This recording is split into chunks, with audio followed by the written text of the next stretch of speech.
you want something that the kids will eat but you don't want to spend hours in the kitchen, make this. Cover 1.5 pounds of chicken with saran wrap and flatten that out with a meat mallet. Once that's flattened out, we're going to hit the chicken with some seasoning. Start with some Cajun seasoning,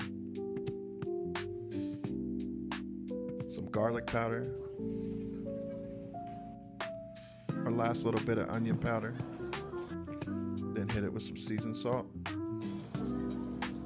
Then flip it over and do the same thing to the other side.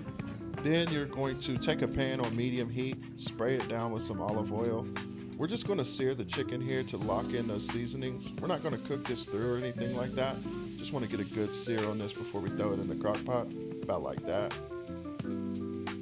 Then we just throw the chicken breast in the crock pot and we're going to come in with a whole bottle of Olive Garden dressing.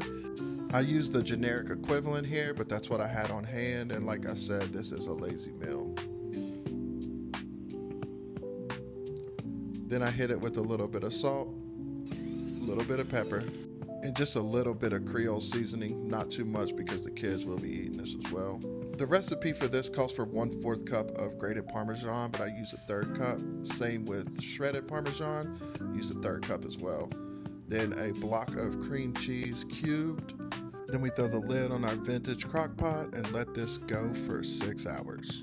When you get close to the 6-hour mark, you're going to go ahead and make your pasta. I use a whole pound of rotini, but you can use whatever pasta you choose here. I just like rotini. Just cook your pasta according to the box, and then once that's done, you're just going to drain it and set it to the side. Once we hit the 6-hour mark, we can remove the lid. Nice and steamy here.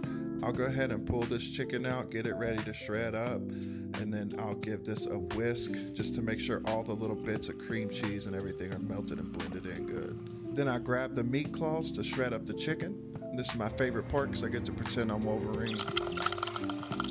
Once the chicken's shredded to the consistency that you like, we can go ahead back to the crock pot and dump everything in. I dump in the chicken first, then I dump in the pasta. Give that a quick mix. Then I add just a little bit more Parmesan.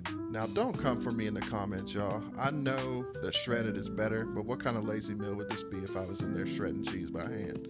And that's it. This meal is done. No perfect plates, just food that hits.